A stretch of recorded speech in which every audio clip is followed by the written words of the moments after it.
Merhabalar, kanalıma hoş geldiniz. Bugün Azapkapı Sokullu Mehmet Paşa Camisi'nden bahsedeceğim. Haliç'in kıyısında bir mücevher, yalnız kalmış bir cevher. Hadi gelin, bu iki köprü arasında kalan muhteşem camiyi beraber tanıyalım.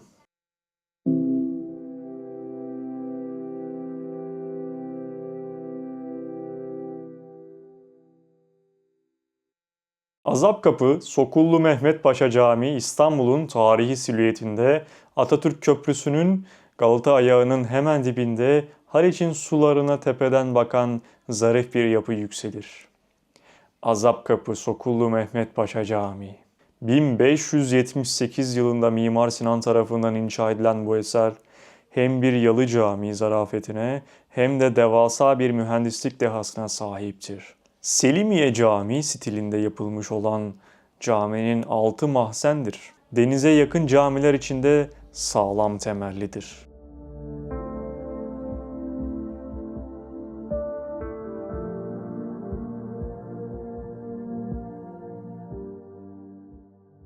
Bu caminin tarihçesi ve isim hikayesi de bir o kadar ilginçtir.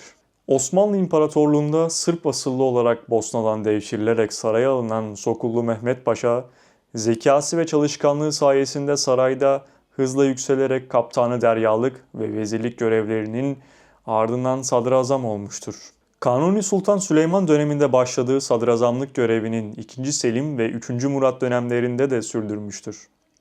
II. Selim'in kızı İsmihan Sultan'la evlenen Mehmet Paşa, sahip olduğu büyük servet ile İstanbul başta olmak üzere imparatorluğun birçok yerinde külliyeler ve hayır eserleri yaptırmıştır. İstanbul'da bir meczup tarafından şehit edilmiştir ve bu nedenle şehit unvanını almıştır. Cami, Osmanlı'nın en kudretli devlet adamlarından biri olan 3 padişaha sadrazamlık yapmış Sokullu Mehmet Paşa adına yaptırılmıştır. Halk arasında bulunduğu bölgeden dolayı Azapkapı Camii olarak anılır. Bu isim bir zamanlar Kasımpaşa Tersanesi'nde görev yapan Bahariye Azaplilerinin yani bekar denizci askerler kışlalarının burada bulunmasından Galata surlarının buradaki kapısından gelir. Denizcilerin sefere çıkmadan önce son dualarını ettikleri bu mekan adeta donanmanın manevi koruyucusu olmuştur.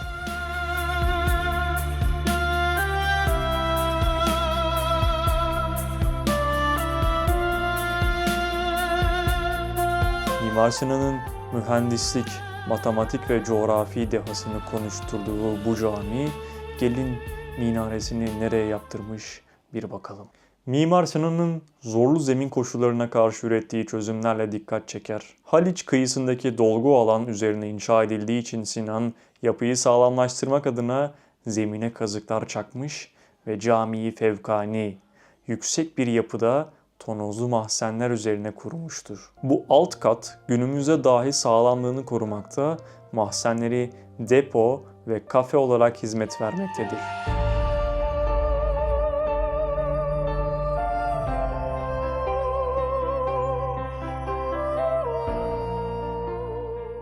Mimarisiyle Edirne'deki meşhur Selimiye Camii'nin küçük ölçekli bir denemesi kabul edilen bu yapı, sekizgen bir taşıyıcı sistem üzerine oturan merkezi, kubbesiyle geniş ve ferah bir iç mekan sunar. Minarenin ana kütleden bağımsız ayrı bir noktada konumlandırılmış olması ise yapının özgün mimari dokunuşlarından biridir.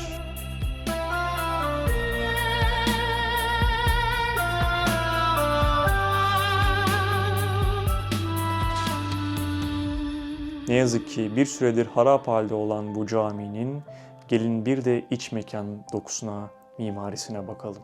30 yıldan fazla bir süre harabe haline kaldığından dolayı zengin süslemesinin büyük kısmını kaybetmiştir. Kapıların mermer söveleri, geçmeli renkli taşların kullanımıyla ahenkli şekilde yapılmıştır. Kapı ve pencere kanatları da zarif ahşap eserlerdir. Ajurlu olarak mermerden işlenen minber, kapısı, yan kanatları ve külahı ile kendi türünün en güzel örneklerindendir.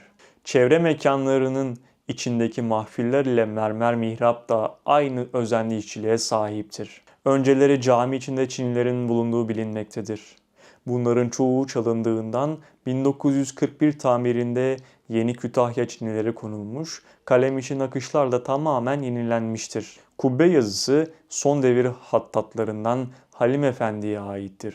1936'da bir kısmı hala duran renkli alçı pencerelerin yerine yenileri konulmuştur.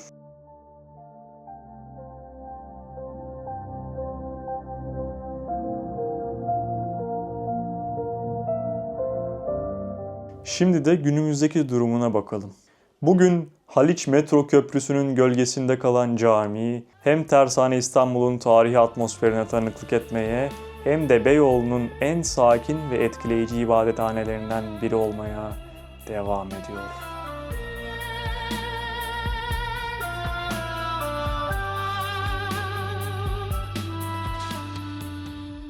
Bu cami ne yazık ki yaşam konutlarından ayrı kalmış bir durumdadır. Bu camiyi gezmek, anılar bırakmak, bu camiyi görmek herkesin hakkı. Hoşça kalın.